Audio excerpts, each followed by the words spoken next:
Right. Now add to that the fact that Jews would not maintain manuscripts. If the Torah scroll got a little hole in it, what did they do? They buried it.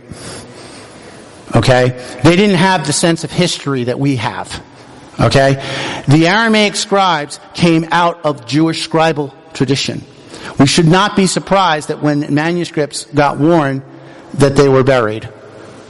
Because the word is alive. And so the medium that expresses the word of Yahweh had to be forever new. Because his word endures forever. When you have the fact that the Romans took a whole bunch of that early stuff back with them, and we know it because they quote from it. Okay, we can date that as well. Because we know when Origen lived. We know when he quotes from a certain text that is only on the Aramaic side, not in any Greek reading anywhere. Okay? And we know that Origen had to do it in 202 AD. And we know that the manuscripts that he got came from a guy named Hegesippus 70 years earlier. So now you're talking 150 AD. So there's a lot of evidence here. Let me get to some of this. We're going to talk about, if it's okay. Anyone? Okay. By the way, I really like the reads. You like that? Yeah. Thank you. Thank you. I want all of you to know that I really went back and forth on whether I should use the milk carton thing, because obviously I don't want to make fun of missing kids. Right? But this is a crime also. So it was kind of the only way that I could make this point, and I didn't want it to be inappropriate, because people who take kids should be shot and killed, and that's it. Okay? But, as I said, this is the only way I could show a disappearance, another kind of disappearance, a disappearance of text that affects everybody. And it's perhaps the vexing question that we get in the Aramaic New Testament movement. We know Messiah was a Hebrew-speaking Jew, as were all his disciples, and nearly all the writers of the New Testament, except for Luke. So where are their Hebrew writings? Same language that was used for the Tanakh. Where is it? Well, for a long time, this is one of those questions that we in the Aramaic community, myself included, I'm guilty, did not adequately answer. I compared it to a bad episode of Law and Order. Okay? Where, in the past, the Aramaic guy would act like a mean, insensitive cop. Right? And he would say something like, "Look, lady, they're all gone, okay? Deal with it and move on." And the lady, like a widow in mourning, would go, "But what about Shem Tov? And what about Deuteronomy? I thought they were original Hebrew witnesses." And the cop answers, "Look, lady, I'm real sorry, but you've been lied to. Happens every day in this city. They're gone, they're not coming back, end of debate." Click. Right? Now granted, I'm exaggerating for dramatic effect here, but not by much.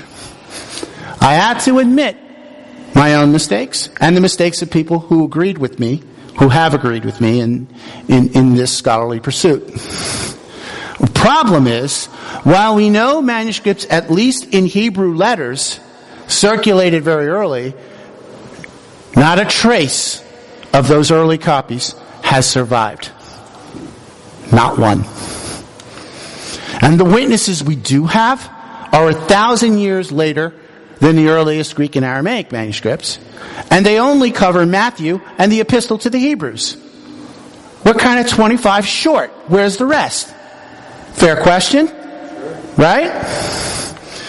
That's why, for even the most ardent advocates in this movement of the Hebrew New Testament, their efforts will fall short in producing one. Every time. Yeah, because we just don't have the text. They don't have the text. Right. They will either turn to Aramaic for the rest of the books, or they'll try to reconstruct what the Hebrew would have been. Right? From the Greek. We'll reach behind the Greek and figure out what the Hebrew idiom was behind the Greek, and then we'll pull it out into the light of day, and here it is. Yes. I was not naming names, but I agree. So, of those two approaches, to fill it in with the Aramaic, or to reconstruct it from the Greek, I think you guys know which road I went down. Right? Kind of clear.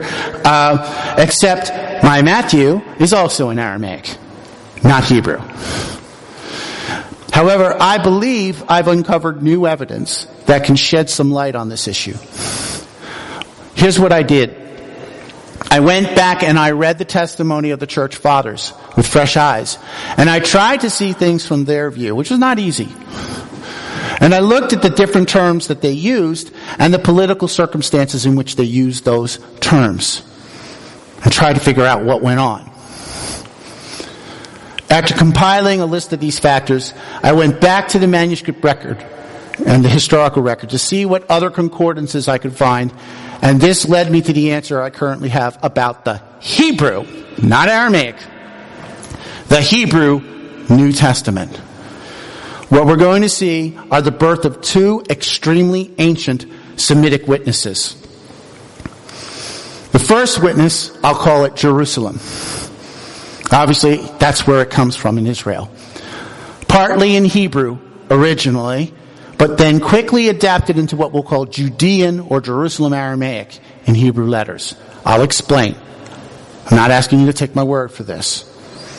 Second witness, I'll call Babylon, done in the Eastern Aramaic dialect of a place called Edessa, which spread throughout the Middle East. Our current studies have brought the Eastern Aramaic witnesses down to about 300 AD. In large degree due to Arphahat quoting, he had to be quoting no later than that time. Okay? But to go back further, I'm going to actually rely on a guy named Eusebius, a 4th century historian who was also the biographer of that great Christian buddy, Constantine. At the emperor's behest, Eusebius compiled a massive volume called simply Ecclesiastical History. In it, he detailed all the major events that had happened in the history of the Western Church. Eusebius was in a unique position. He had access to the most ancient manuscripts that are locked away and nobody can get to them now in the Vatican Library. Right?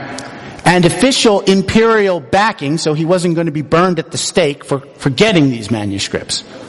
And also unlimited coin, because the emperor was paying. Now, someone might ask me, maybe you, given Eusebius being Constantine's mouthpiece, how can we trust anything that this dude says? I mean, isn't this the problem? Right? Isn't that history going to have a Western bias? Yeah, it is. I'll admit that up front. But surprisingly, when it came to explaining the Hebrew and Aramaic stuff that they had, they actually told the truth. But they told the truth because it suited the politics. It's always politics. I pondered the mystery for at least 20 years. Why would Constantine, who hated everything Jewish, who banned Torah observance in his empire, have in his official bio that his church had original Hebrew manuscripts? I put Hebrew in quotations because it's not always about Hebrew. Why would he admit that? We would expect that everything Eusebius wrote about would be about Greek and Latin. Right? Not Hebrew and Aramaic. So what's going on? Well, I remembered something important. Eusebius also tells us that Constantine ordered all of his bishops to agree on a final list of New Testament books so that he could publish at his own expense 50 handmade Bibles for his churches. In spite of the fact that those churches continued debating canon for a long time after, Constantine wanted to get them to stop arguing, and even the emperor couldn't stop them from arguing. And that Bible got done. So my opinion is this. Constantine knew there was a very vibrant underground of Hebrew and Aramaic movement that he couldn't totally stamp out. He also knew, or was informed, that early Hebrew and Aramaic manuscripts had circulated early, and he has them in his library right then. They got carted off to Rome, and he has them. So if Constantine simply denied the existence of what everyone around him knows is actually there, he's going to look like an idiot. Right? But if he told the truth, it could actually work to his favor.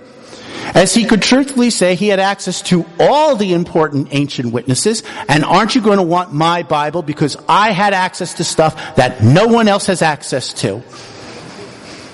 And so Eusebius, with the documents in hand, is given the green light to talk. So not only are the political and logistical considerations in alignment, we need to remember another important factor. The events that Eusebius records are only between 50 and 300 years in his past. So the documents that he has to compile this history are very close to the time of those actual events.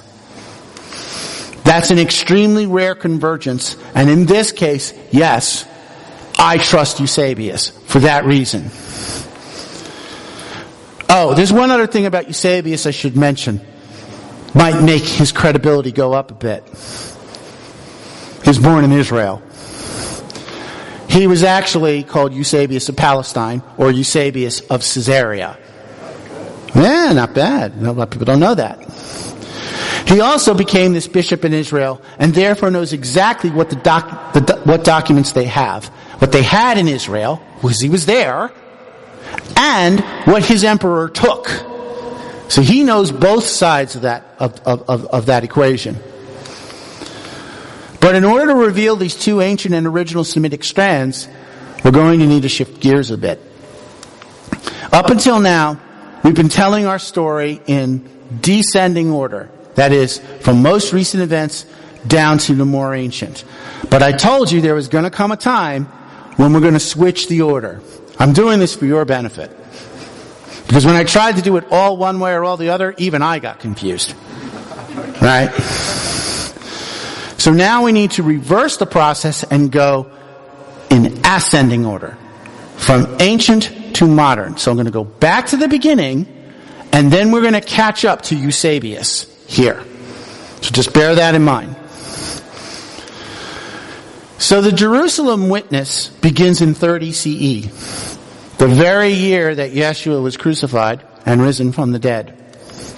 And afterwards, they returned to Jerusalem. This is from the book of Acts, from the mountain, which is called of the House of Olives, which is on the side of Jerusalem and distant from it 7 furlongs.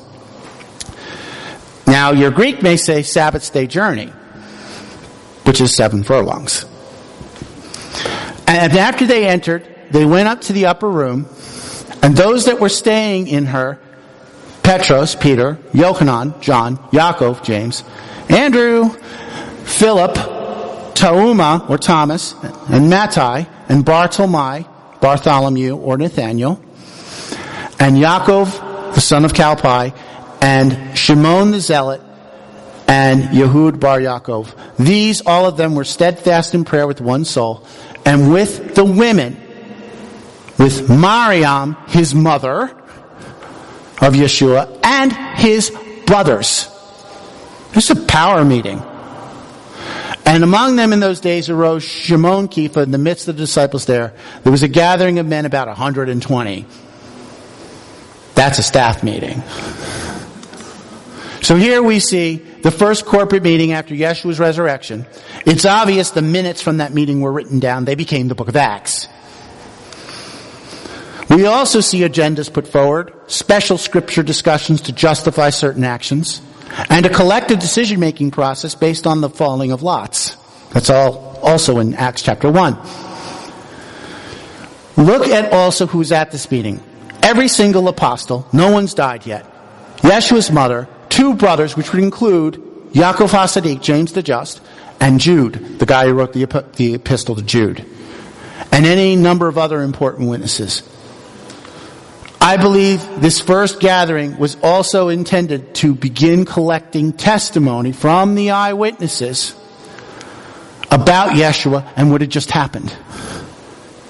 I base my belief on this matter from 2 rulings that Yeshua himself gave at the end of his time on this earth. The first of these concerned the fate of the apostles. He says, and there will be severe earthquakes from place to place, and famine, and plagues. But before these things they will lay hands upon you and persecute you, and they will deliver you to the assemblies and to the nations. Assemblies and the prisons, excuse me. Some people would say that's the same thing, but whatever. Assemblies and the prisons. Yeah, okay. And they will bring you before kings and governors because of my name, but it will be for you a testimony. But place it in your hearts that you should not try to learn how to answer, for I will give you a mouth and wisdom so that all your enemies will not be able to stand against it. And your parents and your brothers and your relatives and your friends will betray you, and they will kill some of you. Great pep talk. Thanks. Then you'll be hated by all men because of my name. Luke 21:11-17. Even Yeshua's designated successor, Kepha, Peter, is given a premonition. You're going to go where you don't want to go, and you're going to die. John 21:18-19. You're going to be murdered. And yet, in spite of the fact that many of the apostles, as it turned out, 11 of them, would die violently, in spite of all that, they're given another command, which seems kind of hard to do, given these facts. Go therefore, and make disciples of all nations, and immerse them in the name of the Father, and the Son, and of the Ruach HaKodesh, and teach them to keep all that I have commanded you. And behold, I am with you all the days until the end of the world. Amen. Last lines of Matthew. So let's put the pieces together. I know, radical thing quoting from the scripture. On the one hand, the apostles are commanded to teach the rest of the world about Yeshua and the Torah. I think we can all agree on that. But on the other hand, they need to watch their backs and understand that they might die at any time while they're trying to fulfill this command. Is that also not also true? That's why this next scripture, if I'm the apostles, or the shlichim, as you like to say, this is going to give me chills down my spine. But beware in yourselves that your hearts never become heavy by extravagance, and by drunkenness, and by the distress of the world, and that day should come suddenly upon you, for like a snare it will entrap all those who dwell upon the face of all the earth. Therefore, be watchful at all times, and pray that you are worthy. Well, he's talking to the apostles. Aren't they already worthy? They got to pray that they are worthy to escape from these things that are about to happen, and that you stand before the Son of Man. With marching orders like these, the apostles have to make sure, even if they're stopped by hardship or death, their message cannot be. They have to have a backup. And as if all this isn't bad enough, their enemies already are circulating their spin control, their version of events. From here. Now when they had departed, some men came from the soldiers to the city and told the chief priests everything that happened. And they were assembled with the elders, and they took counsel. And they gave not a small amount of money to the soldiers. And they said to them, say that his disciples came and stole him. You remember this, right? In the middle of the night while they were sleeping. And if this is heard before the governor, we will persuade him not to make trouble for you. And this word has gone out among the Yehudians to this day. You know what? It has. Matthew 28:11-15. So if the apostles don't write their account down, they knew for certain their enemies would. And in fact, did. This then is the birth of the Jerusalem Archive, in my opinion, where these witnesses give testimony that goes into an official Hebrew corpus for believers to draw on and consult for proper facts. And the people who needed this archive would have been folks like Luke, right, who getting part of the story from Paul, he says directly he interviewed eyewitnesses to the word. That's exactly what Luke says. And then Matthew and John, they both would have had access to Yeshua's mom, Mariam. Matthew, because he and Mariam are in Jerusalem at exactly the same moment in time, right? Acts 1:13 through 14. And John, because mom moved in with him. John 19:27. And this disciple took her into his home. Right? Now, Mark, as we will see from very ancient and reliable tradition, he got his information from Peter. And so on. So what I believe happened was that the initial focus of the Jerusalem archive was to basically collect enough information about Yeshua to write an official biography that we now call the Gospel according to Matthew. Other Gospels would follow, and I believe they had to be in Hebrew or Aramaic, given the accounts were done in Israel for Israel. I mean, that only makes sense. It's certainly the case that when other leaders like Paul and Yaakov quote from a source, it's always something that can be traced back, that can be found in the Gospel of Matthew. But to be clear, there may be very similar statements in Mark and Luke also, because they quote a lot of the same stuff. But tradition is unanimous that in these early years, the only gospel that existed was Matthew. So, these are the reports of the eyewitnesses. I take them at their word. As we read in Matthew 28, in Matthew 26:28, for I delivered unto you from the first as I had received it. Actually, let me show you this. I delivered from you from the first as I had received it, that the Mashiach died on account of our sins, as it is written. Where is it written? Not said, not told, as it is written. Matthew 26:28 is where it's written. And that he was buried and arose on the third day, as it is written. And who says that? Paul does. 1 Corinthians 15:3 through 5. And since we know when Paul died, 67 AD, Gospel of Matthew got to be earlier for him to quote from. Here's another one. For I have received from our master that which I delivered to you, that our master, Yeshua, on the night he was betrayed, took bread and blessed and broke it and said, take, eat, this is my body, which is broken for your sakes. Do this in remembrance of me. Matthew 26:27, right? So after they had dined, he gave also the cup and said, the cup is the renewed covenant in my blood. Do this as often as you drink it in remembrance of me. That's Matthew 26:28, but guess what? Paul quotes it. 1 Corinthians 11:23 through 25. So that quote from Matthew was written down by Paul before he died. Are we seeing how early this can be? And if it's that early, and it's circulating in Israel, what language is this going to be in? Not Greek. Here's another one. Yeah, in Hebrew or Aramaic. One of the two. Take your pick. And that's my point. Do not swear neither by heaven, nor by the earth, nor by any other oath, but let your language be yes, yes, and no, no. That's a pretty good compacting of Matthew 5:37. Or else you become subject to judgment. Except, that was said by James. He dies in the year 62. Not bad.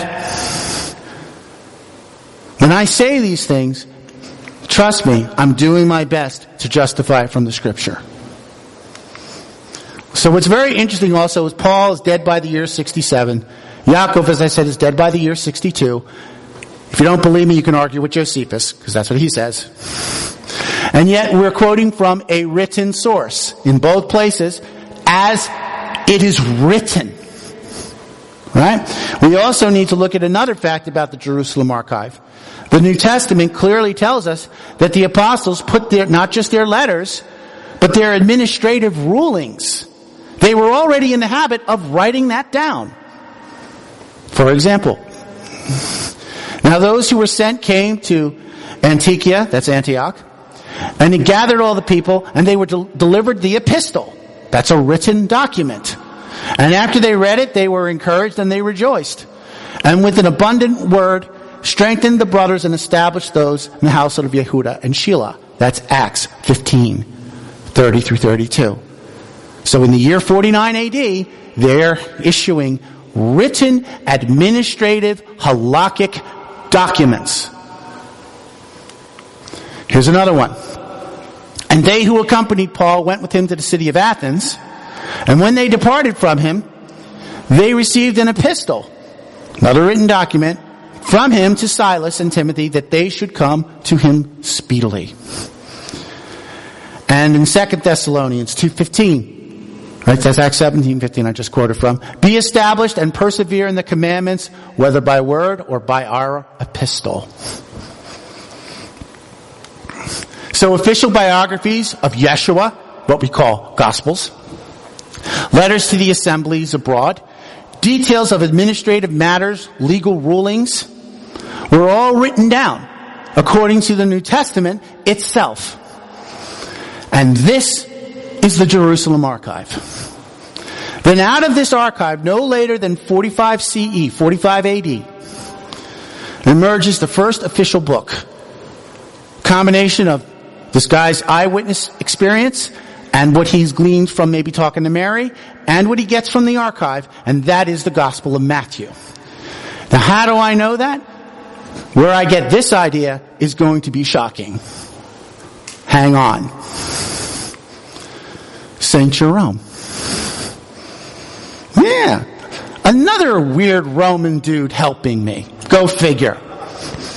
But St. Jerome was quite simply the greatest scholar the Roman Catholic Church ever produced. Period. And St. Jerome was a very brave man because he defied church dogma because he loved Hebrew over Greek and Latin. Yeah, there's a surprising little fun fact. And yet, this guy was such a great scholar, the Pope couldn't shut him up. He couldn't find a replacement. And the Pope said, okay, well, you're still our guy. Do this Latin translation called the Vulgate.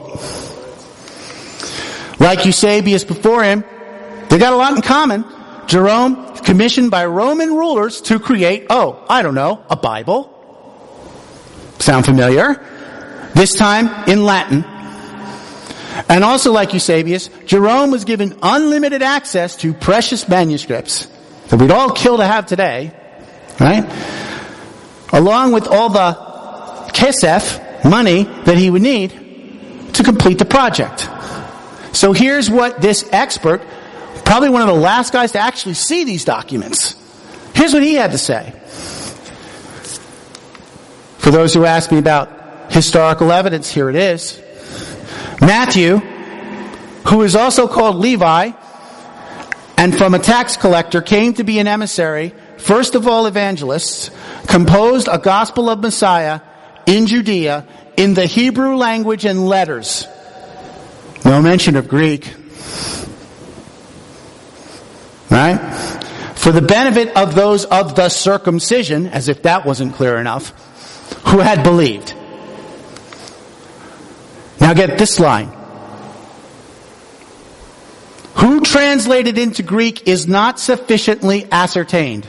Jerome affirms the Greek came last. So, do we trust Jerome or not? Furthermore, the Hebrew itself is preserved to this day in the library at Caesarea. Gee, that's where Eusebius used to be.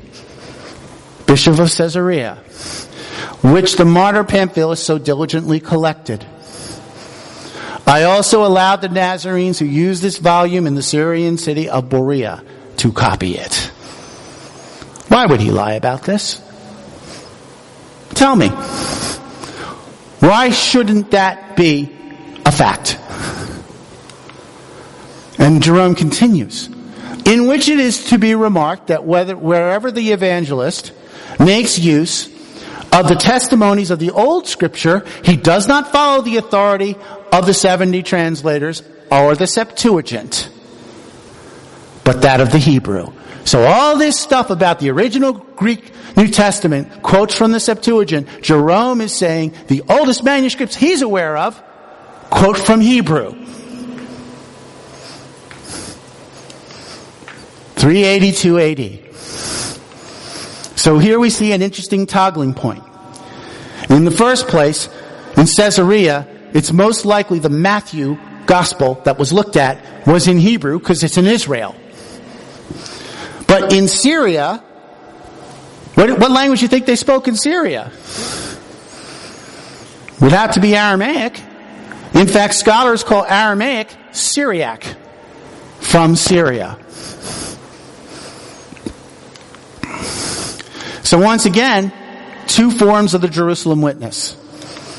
First one, Jerusalem Archive, purely in Hebrew language and letters. As apostles like Matthew and John meet in Jerusalem, they consult this archive and their own testimonies to form the Gospels. And I believe Matthew's Gospel was written purely in the Hebrew language and letters. What do you think of that? But Matthew was also fluent in Aramaic and did a version in that language as well. In sifting through the early records of Jerome, Eusebius, and other Western writers who basically stole what the Nazarenes had, the original Messianics, we find a very important distinction. The first is written according to Matthew, this source says, the same that was once a tax collector. So, just so we're clear, but afterwards an emissary of Yeshua, the Messiah, who having published it for his believers, wrote it in Hebrew. That's from Origen in 200 AD, early 3rd century.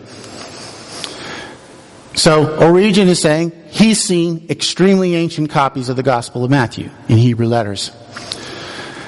So did Irenaeus from 170 AD, testified these documents were around.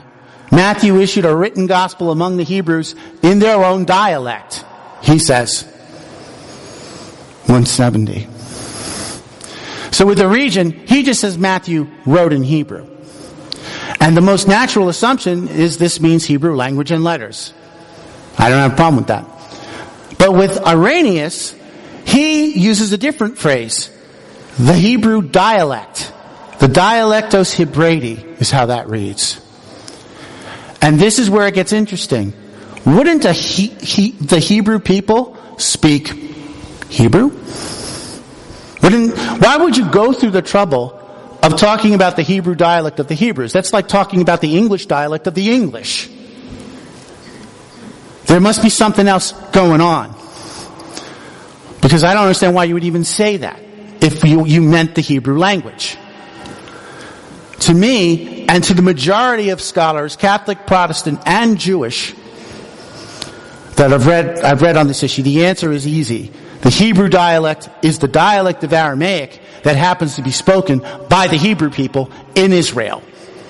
Whereas wrote in Hebrew, which is how the other church father puts it, means pure Hebrew, language and letters. And by the way, this Hebrew dialect does not apply to Matthew alone. We read from Clement of Alexandria, 185 AD.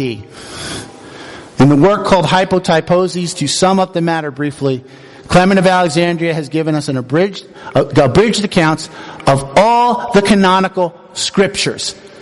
All of them. The epistle to Hebrews, he asserts, was written by Paul to the Hebrews in the Hebrew tongue. But it was carefully translated by Luke and published among the Greeks.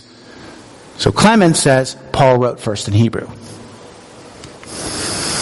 And Eusebius says a guy named Pantanaeus penetrated as far as India, where it is reported that he found the gospel according to Matthew, which had been delivered before his arrival by some who had knowledge of the Messiah, to whom Bartholomew, whom we call Nathaniel Bartolomai, one of the emissaries, as it said, had proclaimed and left him the writing of Matthew in Hebrew letters. For as Paul had addressed the Hebrews in the language of his country, that's big. Some say that the evangelist Luke, others say Clement, translated that epistle. And the year that this apostle, Bartholomew, Nathaniel Bartimaeus, had his gospel of Matthew in Hebrew letters in India is 52 AD. That is 22 years after the resurrection. And so in this case of Thomas and Nathaniel going to India in 52 AD, the term in Hebrew letters means pure Hebrew. Reason being, the whole point of Greek and Aramaic versions of the New Testament was to get the word out to Yeshua in the languages of the local people. That's why you do that. If you're going through Syria, you're going to give it in Aramaic. If you're going through Corinth, you're going to give it in Greek, because that's the language that the people speak. Eastern languages go east, and Western languages go west. Right? But the Indians, the Hindus, they didn't speak Greek or Aramaic. They had nothing to do with either language. They spoke Hindi, they spoke Sanskrit, they spoke 400 other dialects, none of which are Hebrew or Aramaic or Greek. And so it's important to note that the scriptures were not translated into Sanskrit or Hindi until much later, like centuries later. Because the assembly that the Apostle Thomas founded it in Aramaic, and they never changed it. Just ask them. So I believe the Hebrew Gospels they had were very early put into Aramaic, and that was done by the apostles themselves on purpose. But if I'm part of the Jerusalem leadership, and there's a place like India that I want to preach the gospel to, and they don't speak Greek or Aramaic, at least not at first, my next best alternative is going to be to spread the original language of those gospels in Hebrew, the tongue I know best. So that's why the people in India got their gospel of Matthew in the pure Hebrew language. But the apostles also wrote Aramaic versions that still exist, because the people who have them tell us. One final link between the St. Thomas Messianics and the Jerusalem Witness that we're talking about here. The St. Thomas Christians have another name that they call themselves. You might not have heard of this. The world knows them as St. Thomas Christians, but they don't call themselves Christians. They call themselves Nazarenes. As such, they have retained many elements of their Jewish origins. They're the only Christian sect that calls their cross a menorah, among other things I could mention. But even more evidence of this Hebrew Matthew may have been preserved by Rabbi Gamliel, Paul's teacher. Not my words. This is a Talmud scholar. In an essay, it's a guy writing about a Talmud scholar. In an essay written for the book Passover and Easter, Origin and History to Modern Times, Israel J. Yuval, just Google that name. He's the top of the line. Israel J. Yuval reported a find in the Talmud that appears to show Matthew could have been written earlier than some scholars contend. Yuval wrote that a leading rabbinical scholar of the time was, quote, considered to have authored a sophisticated parody of the gospel according to Matthew. The parody was written by a rabbi known as Gamaliel. It is believed by some well-respected liberal Christian scholars to be written about AD 73 or earlier. Why? Because 73 is when Gamaliel dies. So did he just write that? And the Gospel of Matthew was written on the day that he died, and the parody was written on the day that he died, and he just drops dead of a heart attack, and there it is? Or is the more likely explanation that the Gospel of Matthew circulated in Hebrew, which he reads, and he wrote it down well before his death? And that's from the Kansas City Star, January 7th, 2004. And again, 73 AD, the latest possible date for the parody. And therefore, the gospel that inspired it, because Rabbi Gamliel died. Matthew had to circulate earlier. A lot earlier. This is the leading rabbi of the age. This is Paul's teacher we're talking about. Okay? He's mentioned twice in the book of Acts. Okay? Do you think that if Matthew was a brand new fad text, that Gamliel would even waste his time? Or did it circulate and become so popular even among the rabbis that he had to do something? Because Acts 6:7 said that many of those influential Jewish leaders became obedient to the new faith. Matthew had to circulate well before 73 AD, which means that when I talk about a tradition putting that same Gospel of Matthew in India in 52 AD, that's not unreasonable. Furthermore, for Gamliel to read Matthew, view it as worthy of parody, it must be the case Gospel was well known for quite some time, as I said. And the fact that this took place in Israel strongly suggests the Gospel and the parody were written in the Hebrew language and the Hebrew letters. Why would Gamliel care about Greek or Latin? Tell me.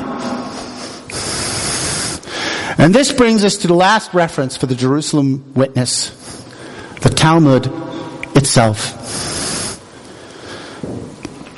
Rabbi Jacob Neusner wrote, the books of the evangelists and the books of the Minim, I'll explain what they are in a minute, do not save them from a fire on the Sabbath. They are allowed to burn up where they are. They, and even the references to the divine name, in them. Rabbi Tarfon, Mashabath 13:5. Here's another version. Come and hear the blank spaces above and below, between the sections, between the columns, at the beginning and at the end of the scroll, defile one's hands. It may be that when they are together with the scroll of the Torah, they are different. Now, surely it means the blank portions of a scroll of the Torah? No. The blank spaces in the books of the Minim, seeing that we may not save the books of the Minim, again, bear with me, I'll explain what the Minim are, need their blank spaces to be stated. This is its meaning. The books of the Minim are like blank spaces. Spaces and the books of Minim may not be saved from fire, but they must be burnt in their place, they and the divine names, there it is again, occurring in them. Rabbi Tarfon said, may I bury my son if I would not burn them together with their divine names that they came into my hand. I would rather enter a heathen temple or for refuge, but not one of their houses.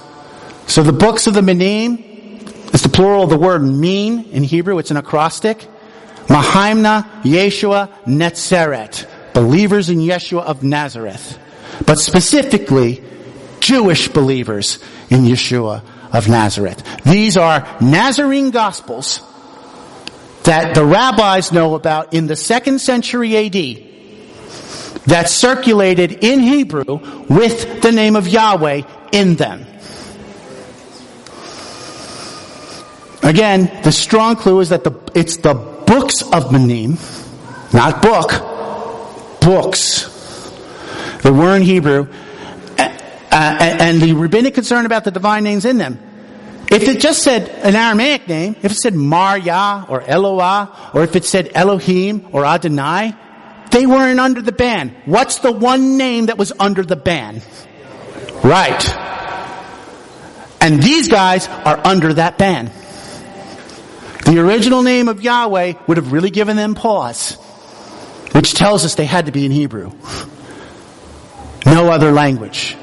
Why bother cutting the names out, which is what they ended up deciding to do, and putting them in a drawer somewhere and burning the rest of the manuscripts? And the Jewish Encyclopedia says about Rabbi Tarfon, Rabbi Tarfon was extremely bitter against those Jews who had been converted to the new faith. And he swore that he would burn every book of theirs which should fall into his hands. His feeling being so intense that he had no scruples against destroying the Gospels, plural, although the name of God occurred frequently in them. So not just Matthew in Hebrew was targeted.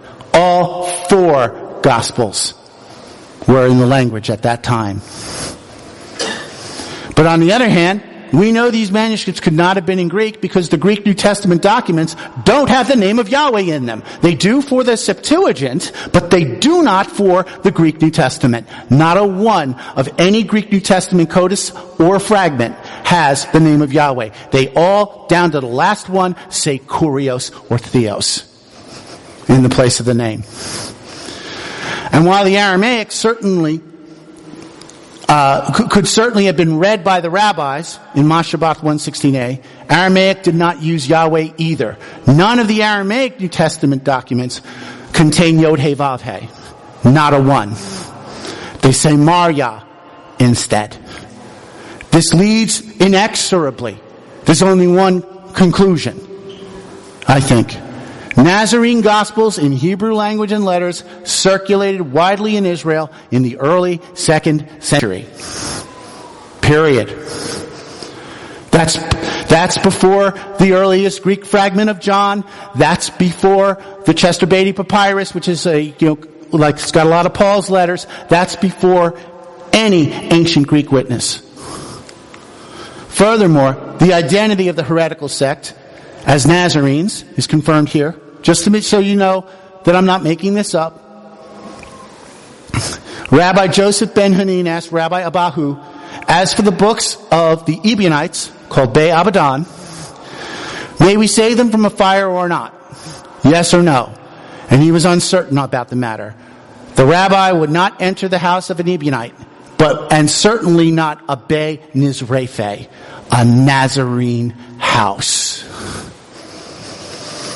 Samuel would not enter the house of a Be Nizrefe, and yet he would enter that of a Be Abaddon, or an Ebionite. So it's important to note that based on the names of the rabbis listed in this Talmud passage, do we think the rabbis accurately record their own history? I think we can give them a pass on this. You got Tarfon and you've got several other rabbis who are all gone by about 125 AD. So this must have happened earlier. The date is also consistent with what other sources tell us about that time.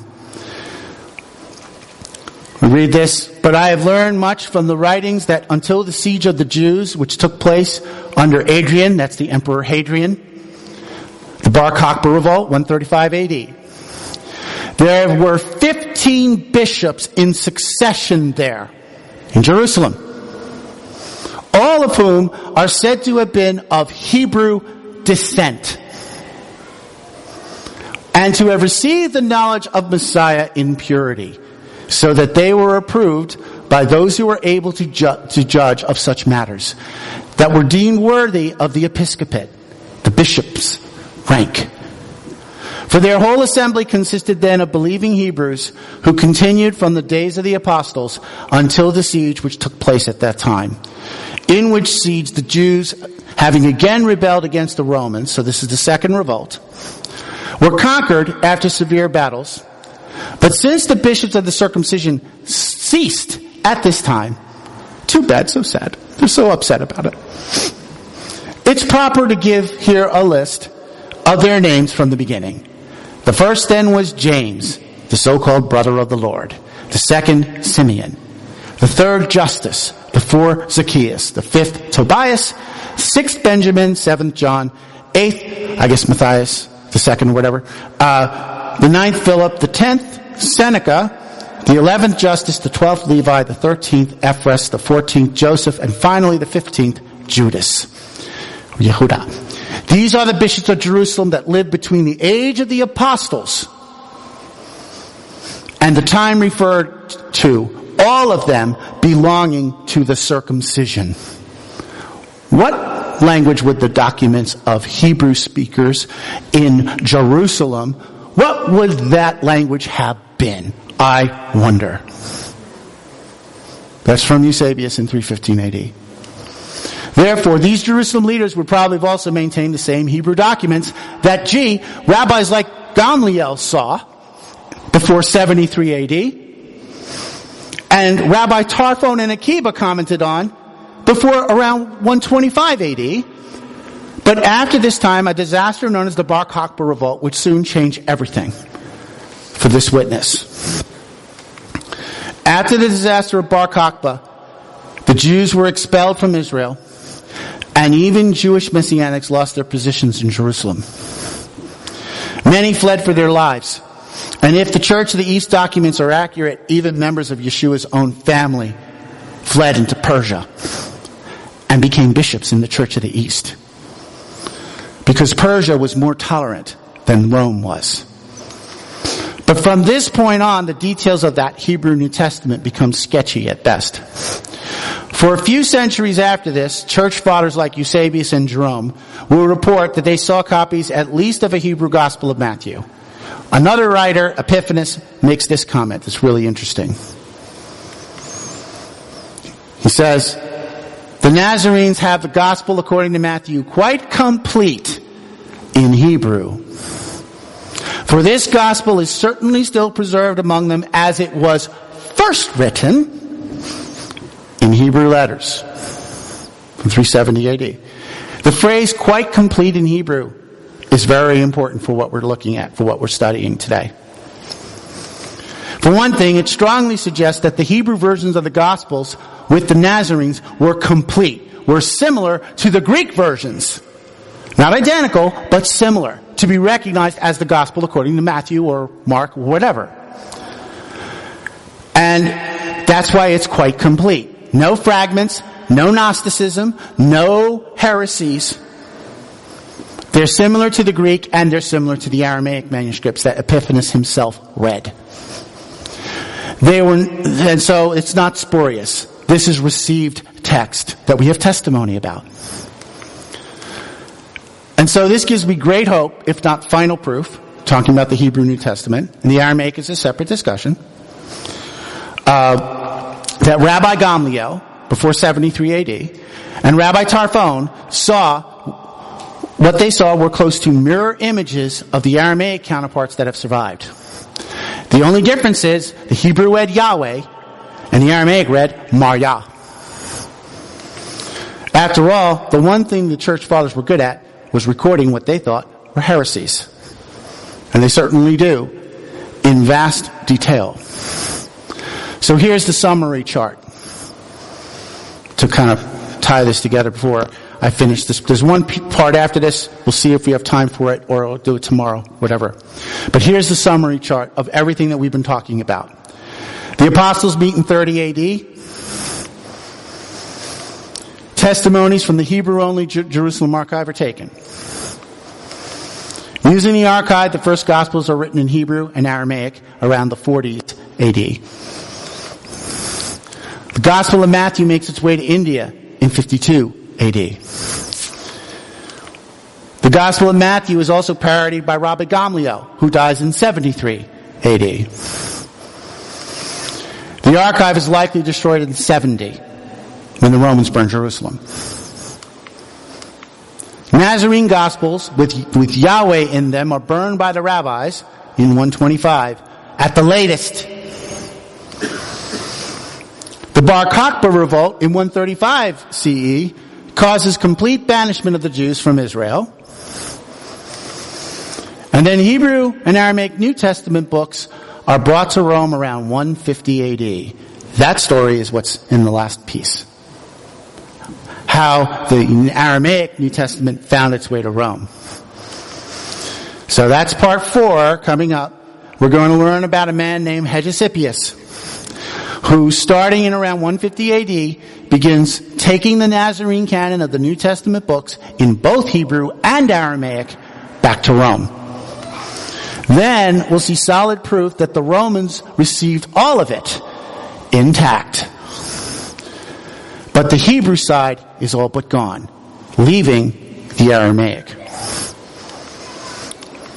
And then, at last, the mysteries about why the Hebrew perished or is lost, and why the Aramaic survived, and what its relationship to the Greek New Testament manuscripts are. I'm going to show that from actual historical sources. And then finally, we can address long-standing misconceptions about what Aramaic primacy is and what it isn't. And so this is going to be the last part of the presentation. The tents of Japheth dwell with Shem.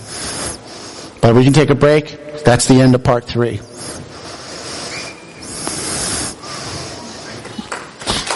Thank you.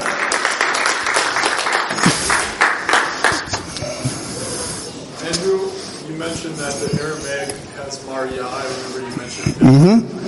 Why does it have Maryah when the Hebrew, we believe, Yahweh? Okay. Because of what happened in Babylon.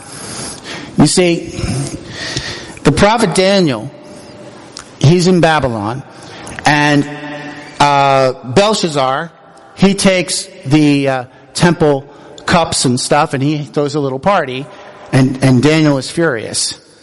And so he basically says to Belshazzar, you think that you know the Mara, which is Aramaic for master, the Mara of heaven, meaning Marduk or Bel or whatever, but I'm going to show you the real Mara, the real master of heaven.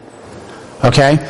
And so from Daniel saying, and that part of Daniel is in Aramaic, not Hebrew, from that part, the Babylonian Jews began taking Mar, which means master, and combining it with the short form of the name, Yah.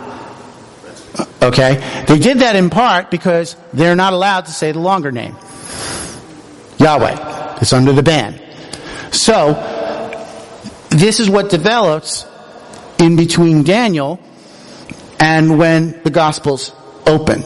So that by the time Yeshua comes onto the scene, his Aramaic dialect that he's speaking in Galilee is similar to Daniel's Aramaic dialect that he spoke in Babylon. And so the use of Maria as a way to avoid saying the Tetragrammaton became very popular in Aramaic circles in the first century, and that's where it comes from into the Aramaic text. So, any other questions? Yes, sir? So when the Greek scholars talk about dating of the Greek say that the Gospel of Paul was written earlier than the Gospel. So you look at Galatians, Thessalonians, and that. So you would read the epistles, then you would read the Gospel, because they would say, to your point, that instead of him quoting in Corinthians that it came from Matthew, they're saying that Matthew was quoting Corinthians and taking the communion setting out of Corinthians, putting it in Matthew, because Matthew was written in But do we believe that the Gospel of Matthew was written by Matthew? I mean, that's really what it's going to come down to. Okay? The Gospel of Matthew, I believe the Eastern and Western witnesses. Okay? That the Gospels are in the order that they were written, that Matthew wrote first, not Mark. Okay? And that it's in that order for that reason by these people that it is ascribed to. Matthew dies around 60 AD.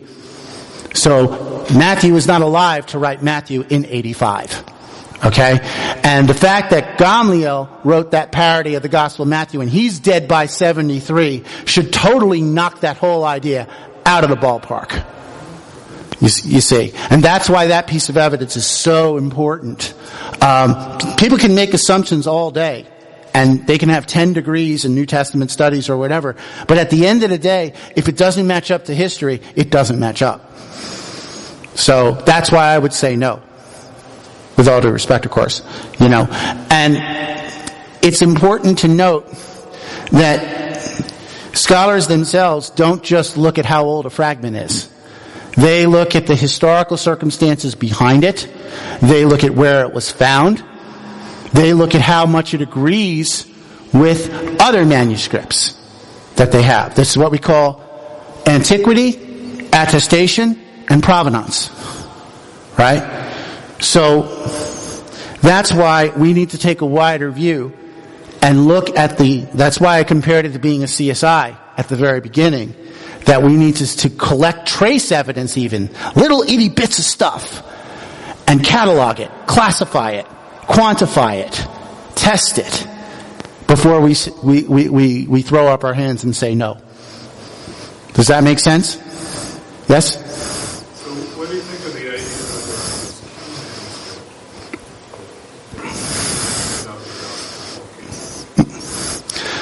Yeah, well, that's a good question. I think it's a total fabrication. Just like the documentary hypothesis for the Pentateuch is a total fabrication. These are a bunch of German scholars who do not believe in the text, who are trying to show that it came from thousands of years or centuries after the tradition tells us it came from. Which means the 5 books of Moses are not written by Moses. Now this becomes very important as believers, because Yeshua himself credited the 5 books of Moses to Moses. So if these scholars are right, Messiah is wrong. Who are you going to go with? Right, but the Q manuscript was... There was never a manuscript called Q. But none that we know of. You can't speculate about, it's a total theoretical invention. There is not a scrap of it anywhere. We know that the Synoptic Gospels all came from the same source. No, we don't know that at all. If you're going to say it's come from this, wait a second. Jerusalem Archive. This is what we've been talking about. No, it's not the Q manuscript, because the Q manuscript would have been written in Greek. I don't know of any Q scholars that believe it would have been written in Jerusalem in Hebrew. Oh, I think that's what they're saying. No, that's not what they said originally, and I've read the thesis. So, if they're going towards a more Semitic solution, I might be more open to it than I am now. But I still say Matthew wrote everything from 1:1 to 28:20 himself. He didn't need Mark. He may have consulted certain sources that explain verbatim accounts in Mark and Luke, but the writing physically came out of Matthew. Okay? And the writing physically came out of Mark, and so on. It just depends on what he was referring to when he was writing. He still could have written it, obviously. But you see, The 3 Gospels have the same source.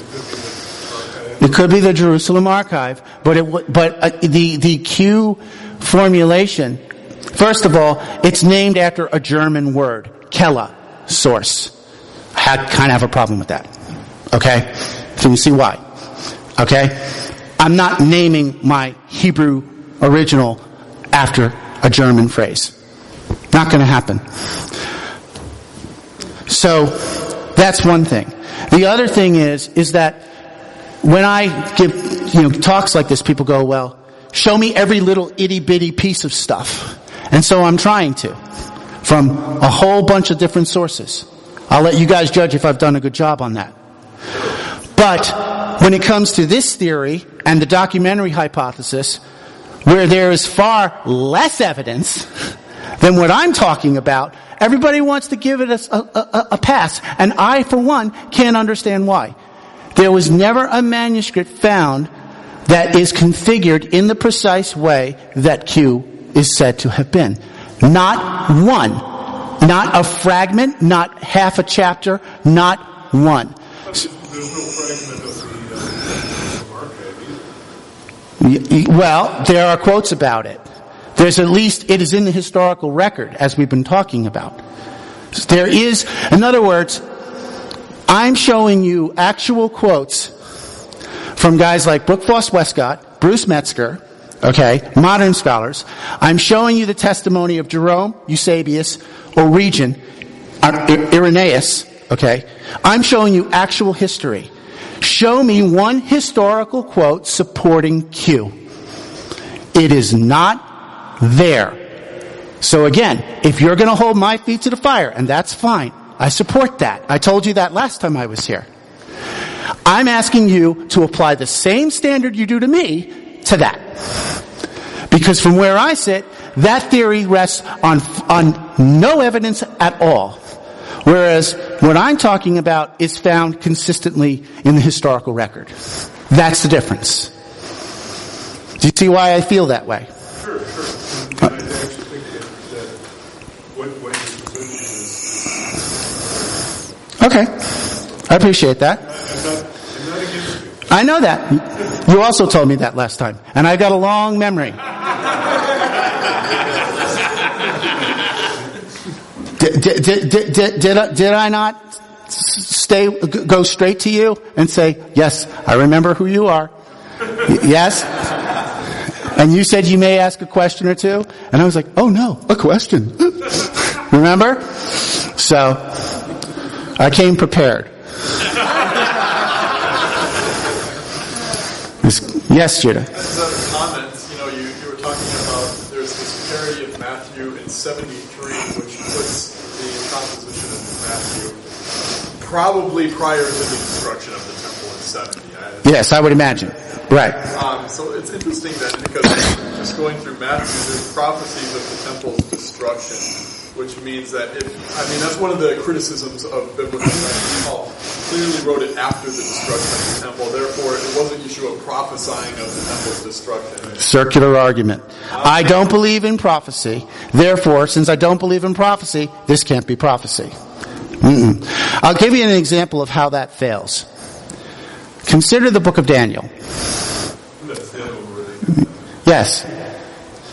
So, Daniel's predictions about Antiochus are so accurate, but I don't believe in prophecy. So, since Daniel can't be a prophet because I, Mr. Scholar, don't believe in prophecy, someone must have written this after Antiochus was kicked out, which would mean 163 BC. Except, Daniel also predicted Messiah and predicted the destruction of the temple. So, instead of Daniel hitting it on the nose the day that Messiah dies from 500 years in advance, the liberal scholars still have to deal with the fact that he hit it 200 years in advance. But he still hit it in advance. Either way. And the same thing is true about this idea that Yeshua couldn't have predicted the temple being destroyed. Who says? Really? Again, you have what the Savior says, and you have what the scholars say. I put my trust in the Savior. I have to. If I got to rely on Him for eternal life, why wouldn't I rely on Him for what He says about the Scripture that gives me eternal life? Right? So here's another example. So you guys may have heard that there's 4 guys who wrote Isaiah. You ever hear that? And Isaiah is, the first Isaiah is at the end to chapters 1 through 39. Then there's another guy from 40 to 66, or some would say, no, it's 40 to 51. There's another guy, 52 to 56, and all this other stuff. They can't even decide how many Isaiahs there are. Okay? So here's my point. Yeshua quotes from Isaiah 61 and calls it Isaiah, which would be right at the end of Isaiah. So how many Isaiahs is Yeshua counting? Right. Again, who knows better? Same thing with Daniel. Same thing with the idea of post-diction. That's the nice word for saying, I don't believe in prophecy. Really? Okay. Right, and I was 19 at the time. I did it. I did. That's why I can quote from it all the time. So, I got one more piece that I can probably do before 6. Yep. Do you want me to do it now, or do you want me to save it, or what's going to work for you guys? It's Shabbat. We're leading right up to this. Let's do it now. Studying the Scriptures, learning more about the Scriptures. Let's do it. Okay. Is everyone okay with that? Because I know this is long. I was actually hoping to do 2 teachings today. But I also knew that this one could run long with the questions and the interaction and stuff like that. And it wasn't exactly a short presentation to begin with. So, if you guys are okay, I'm going to proceed to the end, which will give me more stuff from the other teachings I have planned to do tomorrow. Okay? Alright. Yeah. You guys will probably make sure I take my time. I got your number, buddy. Just saying. Alright. The tents of Japheth dwell with Shem, or the tents of Shem. And this is where we talk about the other ancient Semitic witness. We spent a lot of time talking about the Hebrew Jerusalem witness. This is the Babylon witness, the Aramaic witness, just as old. I will attempt to prove it. Let's start with Scripture. 1 Peter. That means before 66 AD. What does Peter say? The elect assembly which is in Babylon. sends peace to you, and also Mark, my son. This is not a coded reference for Rome, but a literal one for Babylon in Iraq. In fact, the assembly that Peter is writing from still exists. The New Testament tells us that Peter spent many years in the Jerusalem area, but then traveled to Samaria, Acts 8:9-25, Syria and Antioch, Galatians 2:11. Paul and him had a little discussion, as my parents would call it, and other Aramaic speaking places, Acts 9:32-38. But Peter continued returning to his base in Jerusalem, even though by this time Yaakov Hasidik, Yeshua's half-brother, was in charge in Jerusalem by that time. Then in 49 CE, Peter and Yaakov held the circumcision council meeting in Jerusalem. And this occasion was also an important moment for the Jerusalem archive, as we'll soon see. But after this, Peter largely drops out of the picture in Acts. It's like, yeah, he shows up in Acts 15, does a little speech, and then he's gone. And this is the likely time he goes to Babylon, from the year 50 to about 65. Once in Babylon, he establishes an assembly that will later become known as the Church of the East. Another assembly that Peter founded in Syrian Antioch becomes the SOC, the Syrian Orthodox Church. So we talked about those two ancient groups earlier. In all, Peter founded almost twice the assemblies that Paul did. Peter had a 14-year head start on Paul, who goes to Arabia at the drop of a hat and then stays home for 9 years. Okay? So Peter traveled further and longer than Paul did. Well, they didn't tell you that, did they? With Peter in Babylon, the largest Jewish population outside of Israel, where was he sent to? The circumcised. Anyone want to guess about how many circumcised people were in Rome at this time? Take a guess. Acts 18:2? None. Claudius kicked them out. So, the largest Jewish population outside of Israel, that's where Peter wants to go. And he's in charge, so he can. We can see how Aramaic documents would be sent to and approved by him and then sent back to Israel for Yaakov to use in the Jerusalem assembly. I don't think that's a stretch at all. And this is once again at the Circumcision Council in 49 AD that we are given details on how the whole scholarly apparatus is set up. That makes the archive. We read, and they wrote an epistle by their hands thus, the Shulchim, the apostles, and the elders, and the brothers, and those who are in Antioch, Aramaic, Syria, Aramaic, right? Cilicia, both, right? Brothers who are from the Gentiles, peace. We have heard that some men from us went out and confused you with the words and have agitated your souls, saying that, quote, you should be circumcised and guard the religious customs, something that we did not command. Notice it's customs. It's not Torah. Because of this, we deliberated, all of us, after we gathered together and we chose men and sent them to you with our beloved Paul and Barnabas,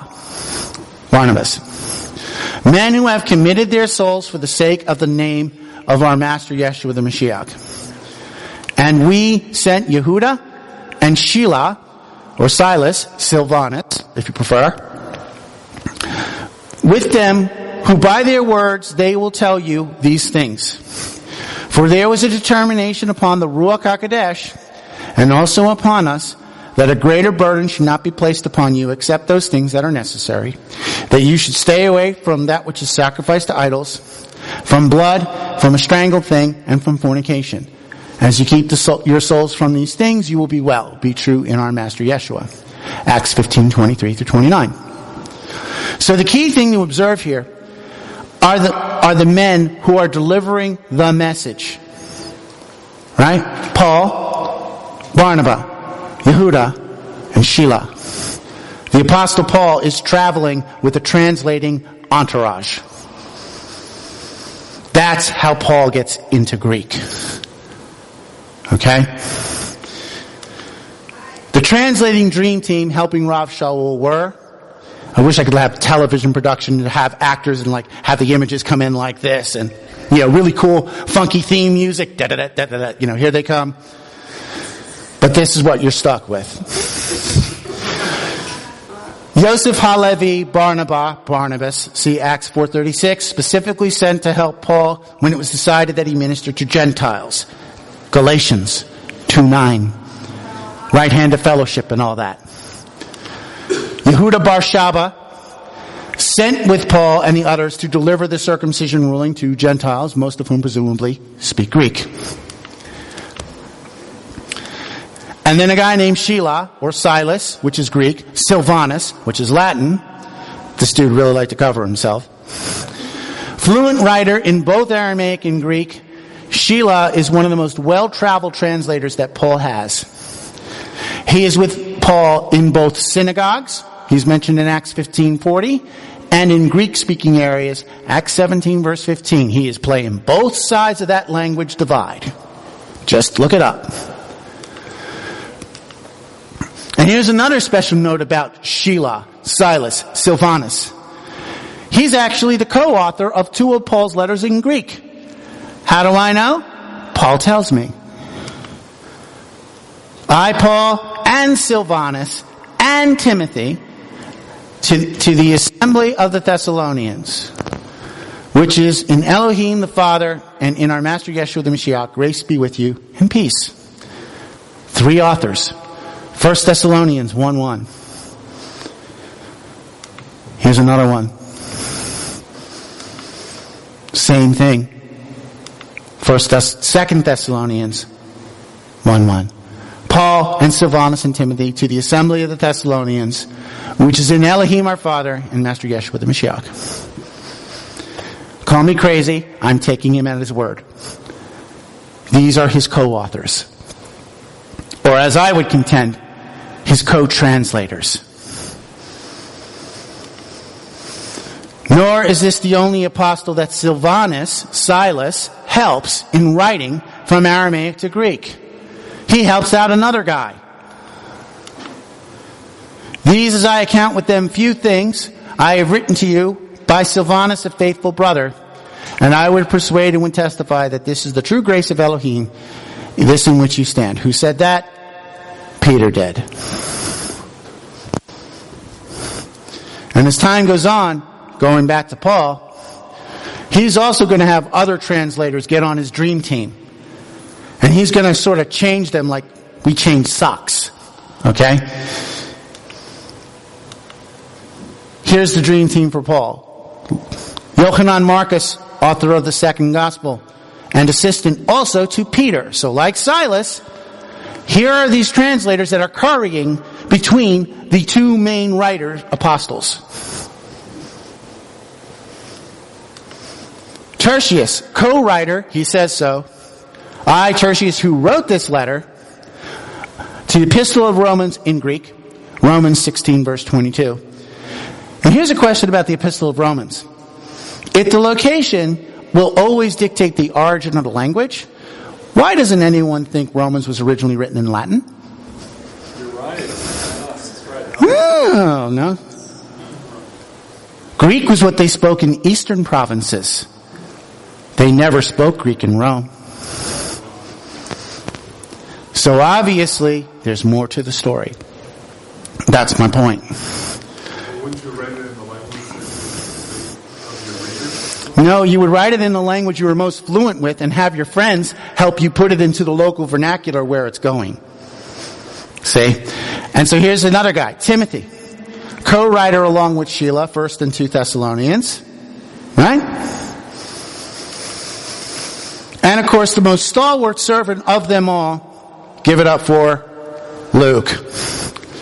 Author of the third gospel, the book of Acts. Right? Writes the longest book in the whole thing. Right? Probably had a major hand in helping put the epistle to the Hebrews into Greek, according to ancient traditions. This is what they say in the West. That Luke translated it into Greek, not wrote it in Greek. And as Paul laments near the end of his life, only Luke is with me. 2 Timothy 4:11. This entourage of translators and sometimes couriers, along with others like Onesimus, Ephroditus, and many others after them, formed a network of scribes who helped the apostles take Aramaic epistles and put them into Greek. The most likely path, the Greek letters went to the Greek assemblies, and the Aramaic letters went to the Aramaic assemblies and also to Jerusalem.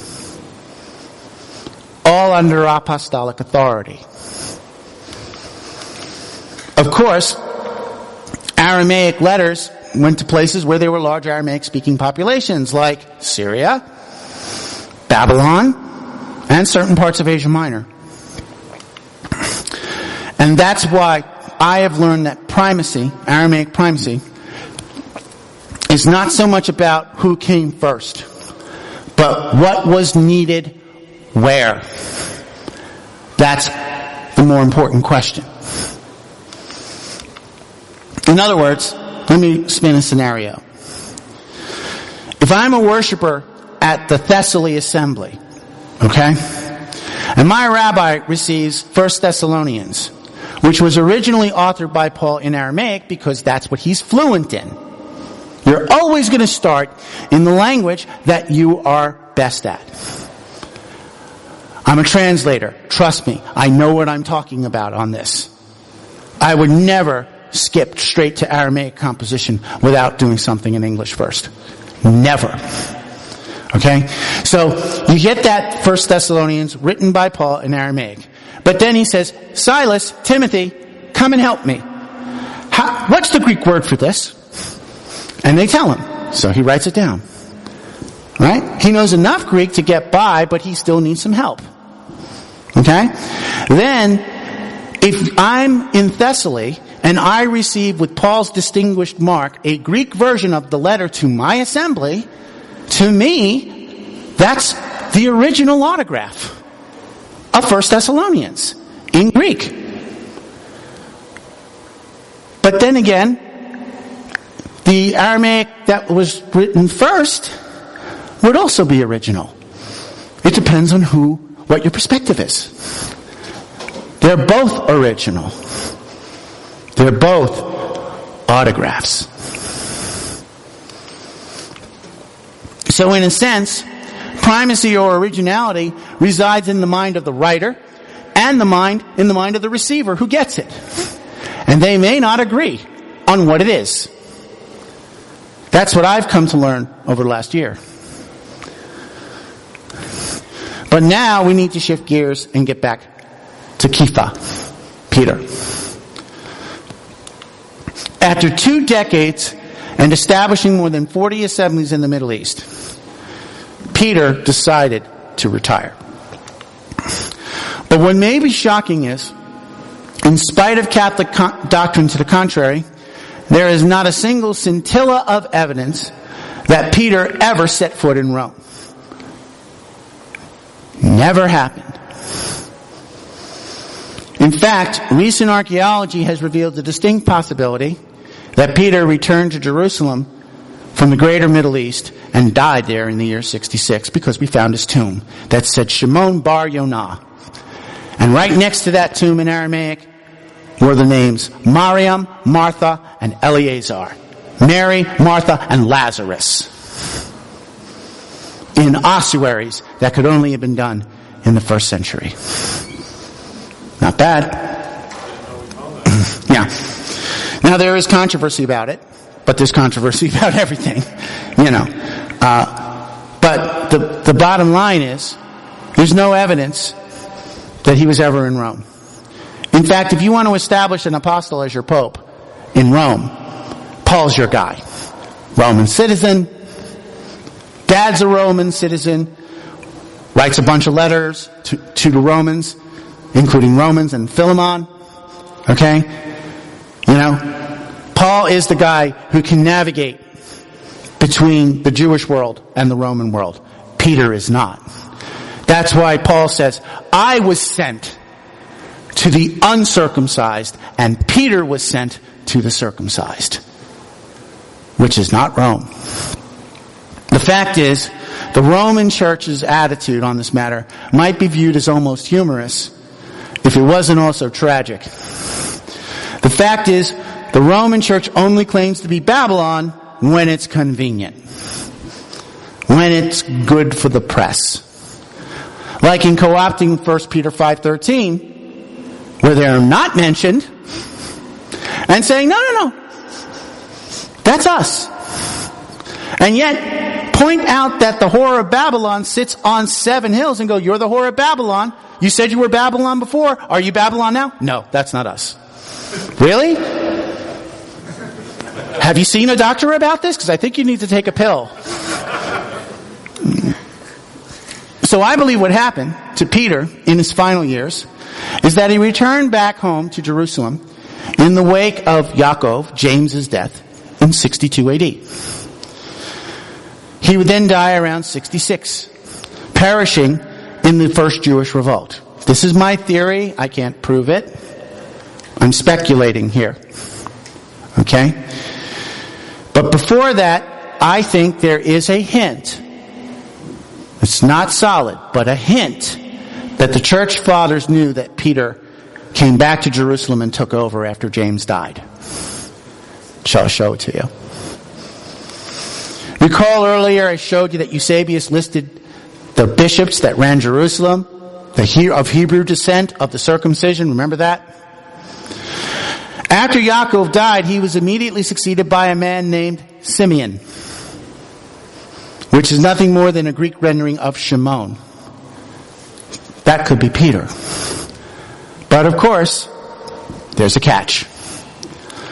The ancient sources all call this second bishop Shimon the son of Clopas, not Shimon the son of Jonah, and not Peter. So I'm just being honest. I can't prove this. But many scholars think this Clopas guy is Alphaeus, the father of Matthew. Matthew 10 verse 3. But Clopas, actually Kelopa, in Aramaic, it's an Aramaic name. It's not a Greek name. That's not just my opinion, that's the opinion of many scholars. Kelopa, in turn, is the Aramaic cognate for Kalpai, a Hebrew name that means changing. Right? So when Yaakov says that the Father of heavenly lights in whom there is no change, no shifting and shadow, he uses that word kalpai. So I'm asking a question, is it possible this is another kind of nickname for Shimon, Kepha, who changed from denying Messiah to becoming his successor? While there's no way again for me to know, deriving authority from Peter as Pope is a powerful reason to deny that that's Peter. Because if he's dead there, he can't be Pope there.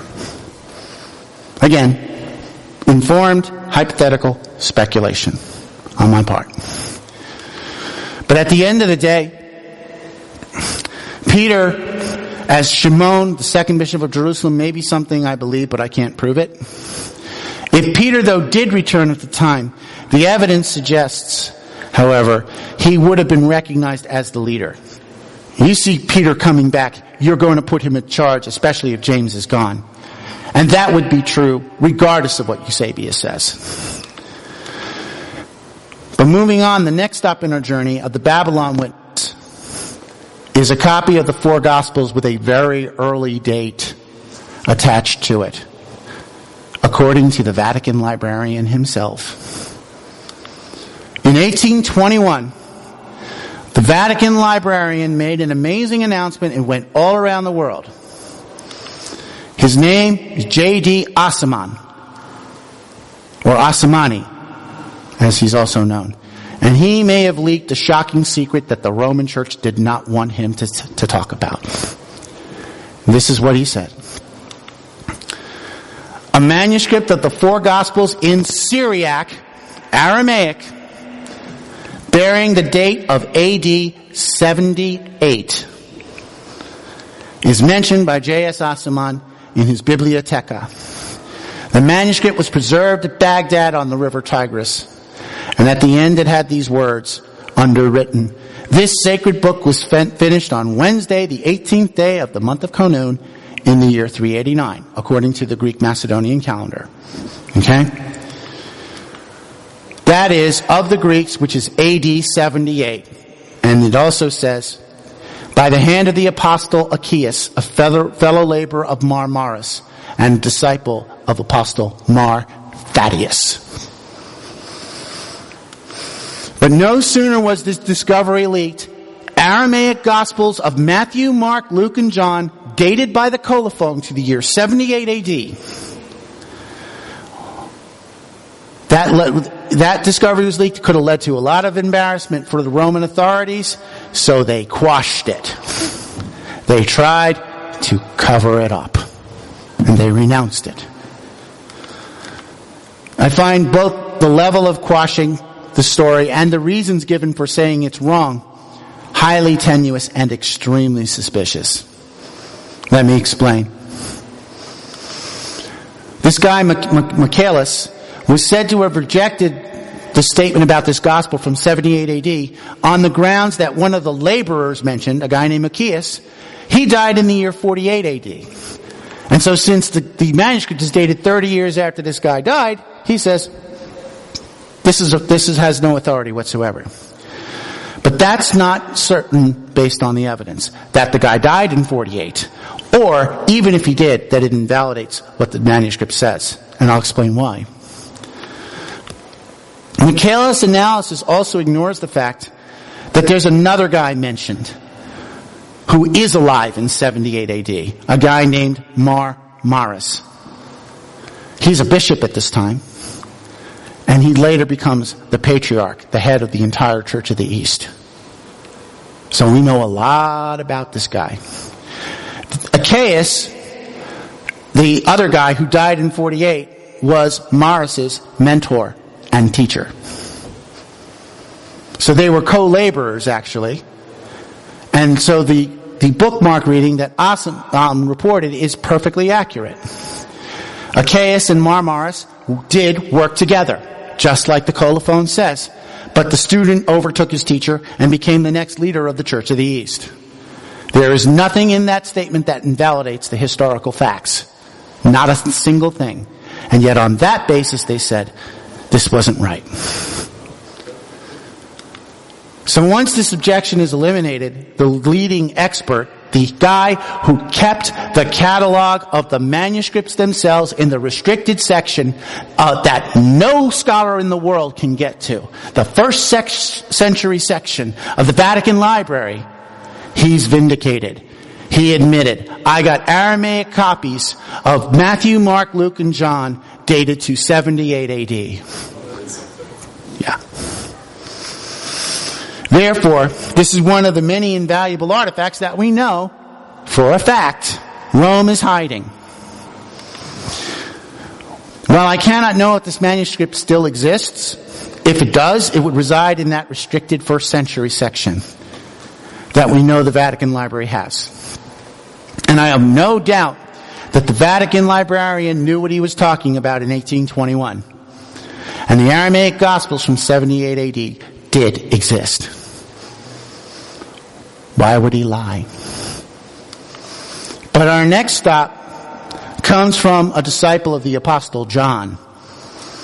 To show you how far back this goes. His name is Papias, and he dies in the year 130 AD. Remarkably, both Papias' own fragments, as well as a fuller account given by Eusebius, have survived into modern times. So maybe we should look at what Papias has to say, because he got his info from Yochanan himself. And the presbyter said this: Mark, having become the interpreter of Peter, wrote down accurately whatsoever he remembered.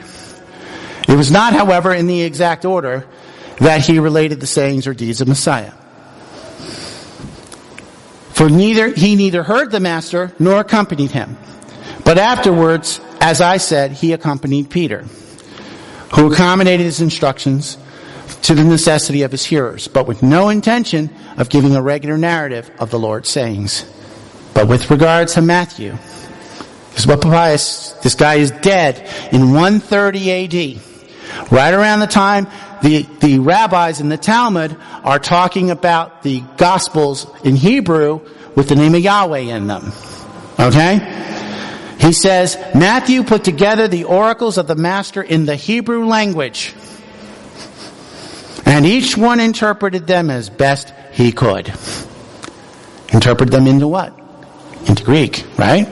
The same person uses proofs from the first epistle of John. Not just about Matthew after all. And from the epistle to Peter in like manner. Again, the term Papias uses in the Hebrew dialect, which as we saw earlier, refers to the Aramaic dialect of the Hebrew people. Hebrew letters, Aramaic language. Also see Irenaeus against heresies, written in 180 A.D., but Papias' 130 A.D. testimony sets up the next phase of this history. So Papias is writing 50 years before Irenaeus. That's pretty good. In about 150 A.D. CE, a Jewish scholar named Hegesippus converts to Christianity. Hegesippus also saw the Nazarene documents in Jerusalem, both Hebrew and Aramaic versions, as we will see. Hegesippus talks about both. And at this point, our ancient chronicler Eusebius says the following. And he wrote of many other matters, which we have in part already mentioned, introducing the accounts in their appropriate places. And from the Syriac Gospel, the Aramaic Gospel, according to the Hebrews, he quotes some passages in the Hebrew tongue, showing he was a convert from the Hebrews. And he mentions other matters as taken from the unwritten tradition, or the Talmud, of the Jews. This is so early, the Jews haven't even begun writing the Talmud down. It's the unwritten tradition of the Jews. But the use of the term Syriac Gospel according to the Hebrews is highly significant, because it also is contrasted with sayings from the Hebrew. He mentions both. See that? And so both versions are with Hegesippus' travel bag as he makes his way from Jerusalem to Rome. Meanwhile, at the same time, these Syriac Gospels, Aramaic Gospels, are widely copied and they spread throughout the whole of the Middle East.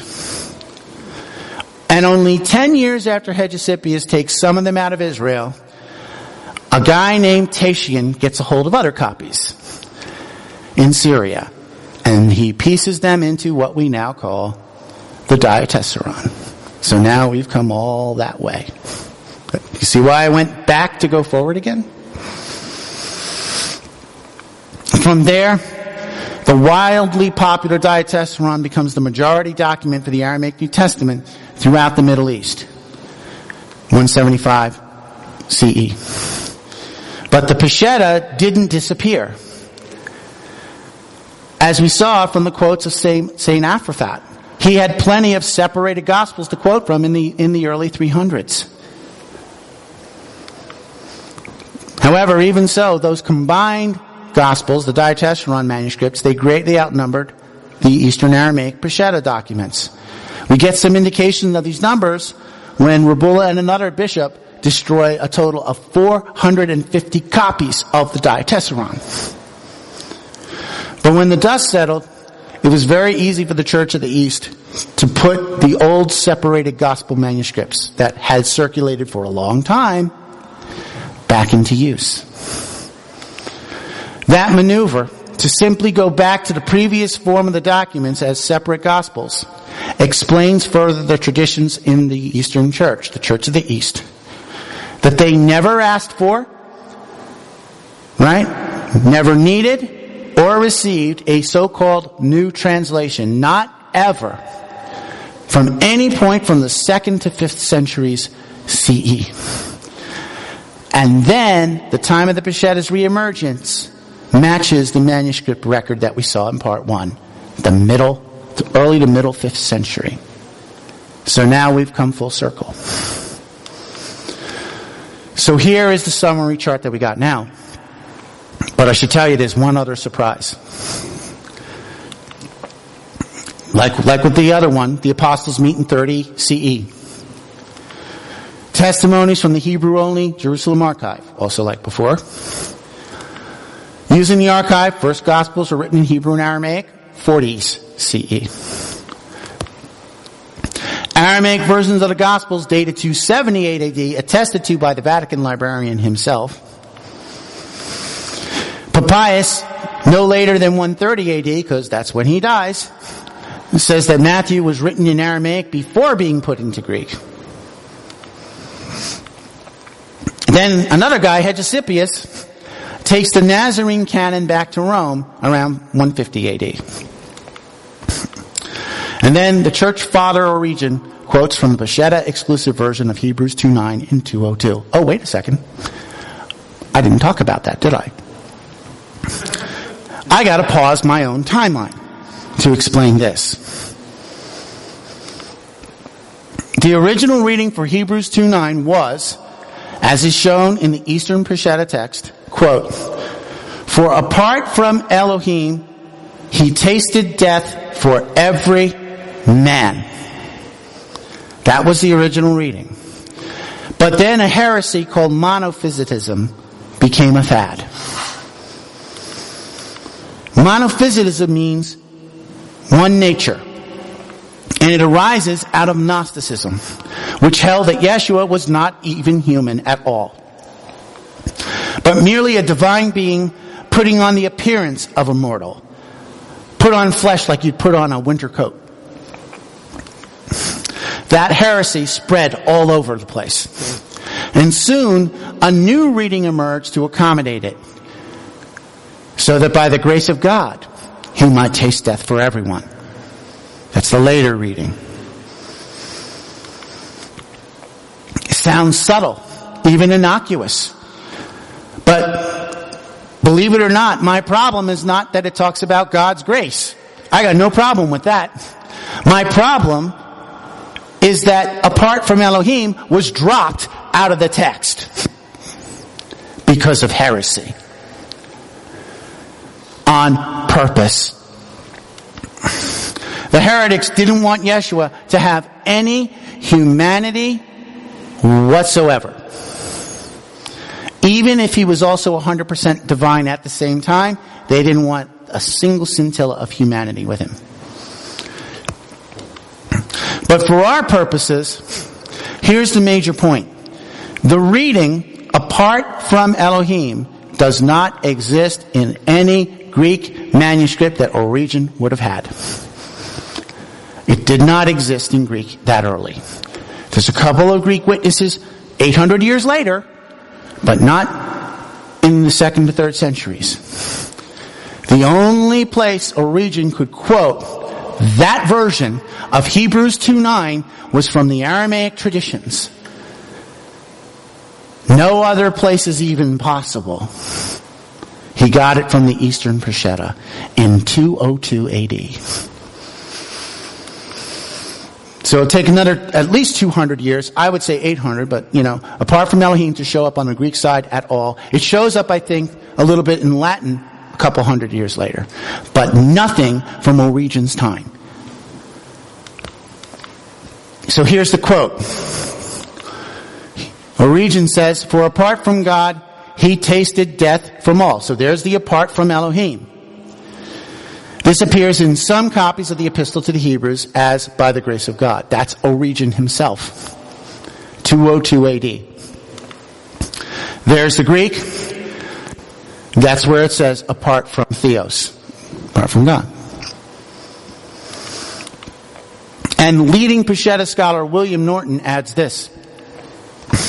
Origen nearly 200 years before a guy named Nestorius lived, that's another long story, mentions Greek copies that had a like reading. He died about AD 254. Theodore, bishop of Mopsuesta, a celebrated Greek writer who died about AD 429, said that some persons had removed the reading without God and substituted by the merciful favor of God. So they admit, apart from God is the original reading. Origen saw it and copied it into Greek. Tischendorf says, from these testimonies it is certain that the reading without God did not originate with the Nestorians, for Origen found it in his copies. There is no reason, therefore, to suppose that the Nestorian text of the Peshitta in Hebrews 2:9 is the result of any change made by them. So that's the original Aramaic reading. They did not change it. But there is reason, on the contrary, to regard it as part of the original text of the Peshitta, and a proof that the Greek copies, which had the same reading at the time of Origen, were correct. But the Greek is coming after the Aramaic, and that reading was only in the Aramaic. William Norton, Introduction to Syriac Peshitta Text. So here's my final major explanation to all of you, because believe it or not, we are wrapping up. Since the Eastern Aramaic canon has Matthew for its first book and Hebrews for the last book, because it didn't take on Revelation, we talked about that. And since we have early church fathers quoting from parts of Matthew and Hebrews, that could only come from the Aramaic text. We saw that too. And the only logical explanation must be that the entire Nazarene Aramaic canon made its way to Rome before Origen quotes from it, before 202 AD. If that doesn't speak volumes for the antiquity of this tradition, I don't know what will. And antiquity like that is why we can compare the Aramaic with the Greek and see, on a case-by-case basis, which reading is better, which reading makes more sense, which reading is older. We now return you to our regularly scheduled timeline. We're going to do a little back step to about 160 AD for the rest of this. Tatian the Assyrian takes existing Peshitta Aramaic Gospels and combines them into what becomes the Diatessaron. The Diatessaron documents greatly outnumber the older Peshitta separated Gospels for more than 2 centuries. But after the death of Rabula, Bishop of Edessa, 435 AD, the separated Gospels are reinstated for liturgical use, and the earliest manuscripts for the Peshitta that we actually have match this time within 15 years, 450 AD. And so, I thank all of you for having the patience to hear me out on this incredibly robust compilation of a lot of historical evidence. My goal here has been not to trash the Greek, but to show how the Eastern Aramaic or Peshitta traditions are at least as old as the Greek. From there, we can compare the readings from both, case by case. In the past, I believe the Aramaic New Testament primacy school in general, and myself in particular, focused too much on primacy as precedence, as the question of who came first cannot be answered on a universal monolithic way, but it depends on geography, and it depends on history and circumstances. The better question, though, is what happened where, or what reading is better. If, through at the end of all this, I've demonstrated a greater antiquity and integrity to the Aramaic traditions, that can then be used along with the Greek witnesses to help find the best readings in the New Testament, I've done my job. I'll take that. That's a victory. As for the rest, the issue of primacy per se is one that will be looked at line by line and place by place. But as I alluded to at the start, people ask for where the Aramaic manuscripts are, what they contain, or ask other questions about the Hebrew New Testament. And even scholars who agree with me obscure the issue or don't answer at all. Then I'm no longer in agreement with those scholars. If you're not going to answer the body of Mashiach, you can be right on facts and wrong on process. I don't want any part of you. That's how I feel, very strongly. Because their methods are wrong, therefore their conclusions will be wrong, even if I think the conclusions are right. Bad process. In the future, I will endeavor personally to do better on this particular point. In the meantime, I think greater care and humility in all of our processes are going to go a long way. Because at the end of the day, we need both Greek and Aramaic. Because they give us the most ancient testimonies about our eternal life in Mashiach. That's got to be the bottom line. And the scripture has this to say about matters of life and death. A man shall not be put to death on the testimony of one witness. Out of the mouths of two witnesses shall every matter be established. Deuteronomy 17:6, 19, 15. Thank you very much for your attention.